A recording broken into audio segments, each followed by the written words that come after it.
What is up, everybody? Dan the Fireman here. We're going to be talking about what you need to know about cruiser motorcycles.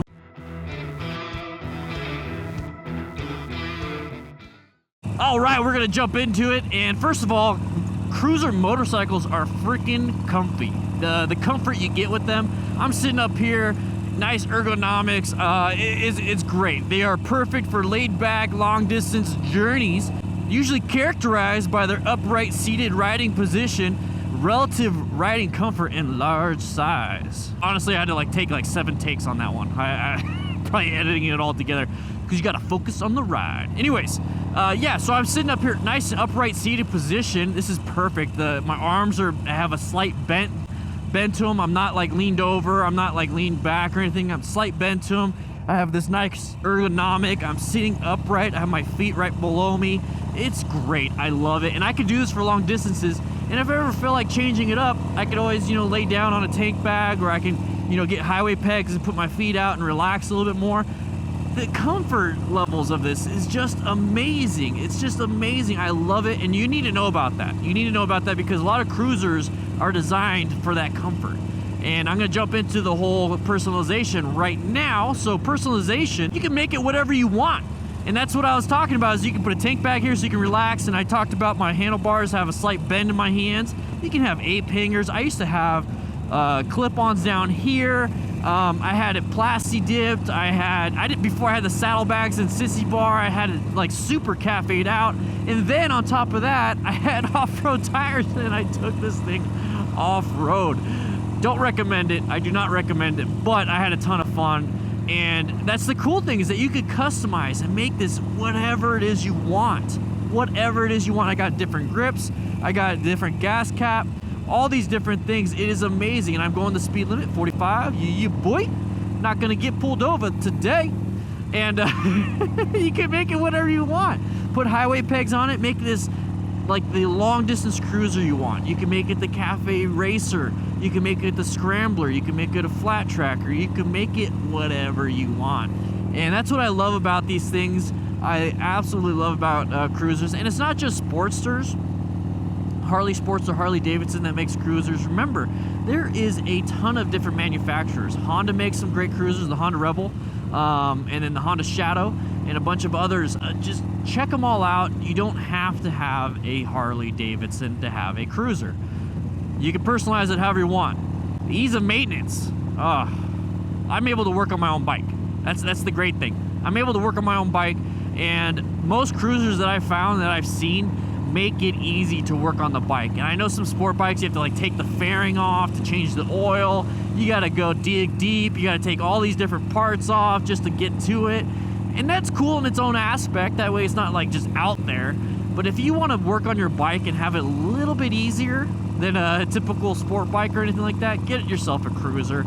And then if you want, get yourself an older cruiser. Get yourself something older. That way, when you go out and you work on these things, there's going to be a ton of different parts for it, and it's going to be easier because we all know older bikes and older trucks and older cars are easier to work on. There's less thingamajigs and thingamabobs, it's easier. It's a lot easier. And get yourself a service manual. That way you're able to work on your bike. It's different than an owner's manual. An owner's manual just tells you, where's the start button and what kind of oil you need, what kind of gas you need. Pretty much it. That's all it really does. It gives you some information to contact the manufacturer. The service manual is basically what the technicians use. Obviously, they got training. The technicians have training, so it's well worth it sometimes. But they tell you how to do everything. They tell you all the torque specs. They tell you what oil, what oil to use, what kind of gas to use, when should you change the oil, how to change the oil, how to change your tires, how to work with the electronics on your bike, everything. And if you ever want to work on your bike, definitely get yourself a service manual, because that is very important. I have one for my Harley Sportster, and I have one for Nikki's Honda Rebel 500. You can find them online. It's good to go, or go to the manufacturer. So one reason why these bikes are really good for long distance riding is because of the size and weight. Sometimes they're pretty big for what they are, and sometimes they just weigh more than sport bikes. It's just the way it is, but that makes it very good for long distance riding. when you're on a heavier bike, the wind has less of an effect on you than when you're on a very light bike that has a high center of gravity. So these things are very low to the ground and they're heavy. That's good. That's good for long distance riding, but it can be bad for in town, only because you're out riding in town and it's just like you're doing more slow speed stuff and you're a little bit new, so it's kind of frustrating for you. You're having to back up the bike, it's a little heavy. But once again, the cool thing is that these are usually lower to the ground, so you got closer, your feet are closer to the ground, so you can actually duck walk and paddle yourself to where you need to go. And then once you get more experience and you start riding a little more and start learning how to do some things, slow speed maneuvers are easy. Check out the DDFM crew manual, $1 a month on Patreon, boys. Like I talked about, the low seat height so you can use your feet a little bit more. It's very good for beginners. Very good for beginners. The Honda Rebel 500 is a 25-inch seat height. Absolute best bike for beginners. I did a video on that. This is the absolute best bike for beginner motorcycle riders. Check that video out. I go over everything on the Honda Rebel 500. And the Honda Rebel 300, the new one, is a 300cc version of the 500. So it's still just as good. And absolute best. You get mid control, so it's easier, so you can get your feet right down to the ground as quick as you can. It's easier to have your feet underneath you for maneuvers. The low seat height makes it easier if you have to put your foot down and walk the bikes if you're not very good at slow speed maneuvers yet. It's awesome, absolutely awesome. Cruisers are really good for that. Cruisers are very good for that. I mean, there's a reason why a lot of MSF schools have cruisers or standard bikes for that matter. It makes it easier for the newer rider to figure out what and how to ride, because they're going to be mid controls, and then at the same time they can put their feet down for some of the exercises.